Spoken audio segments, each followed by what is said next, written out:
আসসালামু আলাইকুম। আমরা শসা গাছ লাগাইছিলাম অল্প একটু জমিতে। তা শসা গাছে দেখেন কত পাতা, কত গাছ, মানে ভরে গেছে, এত গাছ হয়েছে। কিন্তু সমস্যা হচ্ছে একটাই, যে গাছে অল্প কিছু ফুল আছে কিন্তু ফল নাই। আসলে পরে যখন এই গাছ লাগানোর পরে আশেপাশে শুনলাম, তখন শুনলাম নাকি বীজের সমস্যা আছে।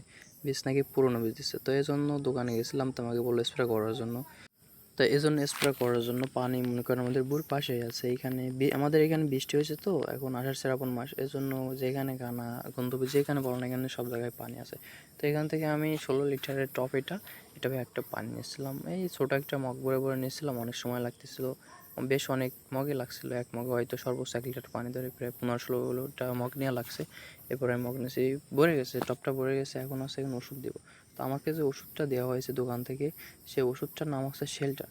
এই দেখেন ওষুধটা কেমন, জানি না কেমন কাজ করবে, তবে ওষুধটা হচ্ছে আমাকে দিতে বলছে যে এটা সেকেন্ড দিছে, অল্প একটু ছিল, তাই গুলায় অর্ধেক দিছি আর অর্ধেক রাখছে একটা টবের জন্য। তো ওষুধটা দিলে জানি না কেমন হবে, দেখা যাক কেমন হয় ইনশাল্লাহ।